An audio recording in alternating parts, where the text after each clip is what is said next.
ये गलत बात है नोबिता, हमें कभी अपना फ्यूचर नहीं देखना चाहिए। জনপ্রিয় ১৬টিরও বেশি কার্টুন কণ্ঠে কথা বলে সামাজিক মাধ্যমে আলোচিত এই তরুণী। নেট দুনিয়ায় রীতিমতো হইচই তাকে নিয়ে। অনেকেই তার কার্টুন কণ্ঠ নকল করা শুনলেও জানেন না তার আসল পরিচয়। তাই তো সবার প্রশ্ন, কে এই তরুণী, কি তার পরিচয়?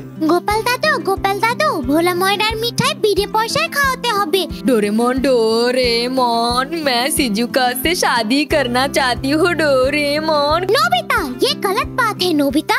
জানলে অবাক হবেন, লক্ষ্যে পৌঁছাতে তাকে সম্মুখীন হতে হয়েছে নানান প্রতিকূলতার। ছোটবেলা থেকে কার্টুন দেখতে বেশ পছন্দ করতেন সারাহ মিম। ইচ্ছা করত তাদের জগতে গিয়ে তাদের সাথে বন্ধুত্ব করতে ও ঘুরে বেড়াতে। কার্টুন দেখে হঠাৎ একদিন লক্ষ্য করেন তিনি নকল করতে পারছেন বাংলার জনপ্রিয় কার্টুন চরিত্র মিনাকে। বিষয়টি বেশ ভালো লাগে তার।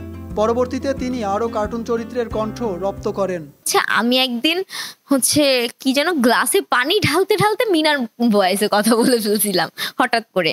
তো আমার ছোট একটা ভাগ্নি আছে, আমার বড় বোনের মেয়ে, তো ও পিছন থেকে আবার আমাকে ডাক দিয়ে বলছে, এই তুমি কি বললা খালামণি, তুমি কি জানো এটা মিনার মতো? দেন আমিও যখন মিনা কার্টুনটা আবার অন করে ট্রাই করি, শুনি ভয়েস, আমার নিজের ভয়েস নিজে রেকর্ড করে শুনতাম যে অ্যাকচুয়ালি হচ্ছে কিনা। যখন শুনি তখন দেখি না, হচ্ছে আমার অনেক ক্যারেক্টার। প্রথম দিকে তিনি না জানলেও পরবর্তীতে জানতে পারেন এই চরিত্রগুলোর পেছনের কণ্ঠ কোনো পেশাদার ভয়েস আর্টিস্টের। এরপর থেকেই বিরল প্রতিভাবান এই তরুণীর স্বপ্ন তিনি বড় হয়ে হবেন পেশাদার ভয়েস আর্টিস্ট। তবে প্রান্তিক গ্রামের পরিবার পরিচিত ছিল না এই পেশার সঙ্গে, তাই নানান কটুকথা শুনতে হয় তাকে। পরিবার সহ গ্রামবাসী কখনো সম্মতি দেয়নি তার এই ব্যতিক্রমী পেশাকে।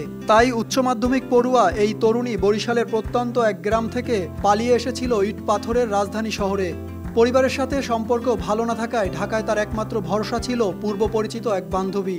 ডিসাইড করি লাস্ট একদম, অনেক বুঝাই সবাইকে, বাট সে সবাই বুঝতেছিল না। তখন আমি ডিসাইড করি যে না, এবার আমাকেই নিজে কিছু করতে হবে, করে দেখাইতেই হবে। কে বলছে এটা নিয়ে কোনো ক্যারিয়ার নাই? আম্মুকে গিয়ে বলি জাম্মু আমি চলে যাবো। কি, কোথায় যাবি, কোথাও বেড়াতে যাবি? আমি বলি না, আমি একবারে চলে যাব বাসা ছেড়ে। কেন, পাগল নাকি? আমি সিরিয়াসলি বলতেছি, আমি চলে যাব, আমি আমার ক্যারিয়ার করবো এটা নিয়ে। শুরুতে মিম কোনোভাবেই পৌঁছাতে পারছিলেন না নির্দিষ্ট লক্ষ্যে।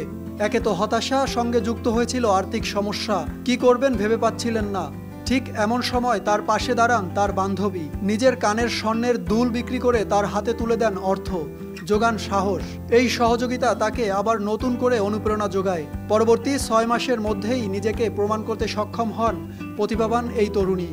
বর্তমানে তিনি একজন সফল পেশাদার ভয়েস আর্টিস্ট। নকল করতে পারেন 16টিরও বেশি কার্টুন কণ্ঠ।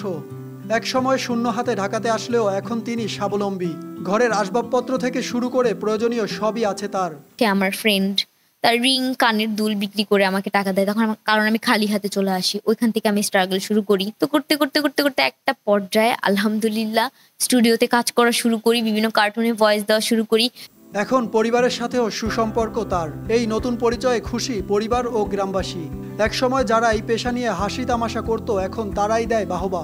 তবে সব পেলেও একটি অপূর্ণতা রয়ে গেছে তার। সারাহ মিম জানান, পরিবারের সাথে সম্পর্ক ঠিক হলেও কমেনি বাবার অভিমান। বাবার মুখে একবার হলেও তার সফলতার গল্প শুনতে চান। আমি চাইবো যে তারা যেন অবশ্যই আমার এটা দেখে এবং আমাকে বলে, অন্তত পক্ষে বাবা আমাকে কংগ্রেচুলেশন জানায় যে না, আমার তার মেয়ে একটা সাকসেস পাইছে নিজে। বন্ধুরাই পারে সবকিছুর বিরুদ্ধে গিয়ে বন্ধুর পাশে দাঁড়াতে। সারাহ মিমের পাশে দাঁড়ানো সেই বান্ধবী যেন এমনই বন্ধুত্বের বাস্তব উদাহরণ। বন্ধুরা, তোমাদের সবাইকে RTV থেকে অনেক অনেক ধন্যবাদ। সবাই ভালো থাকবেন, সুস্থ থাকবেন, পাশে থাকবেন RTVর। সাকিব হাওলাদার, RTV।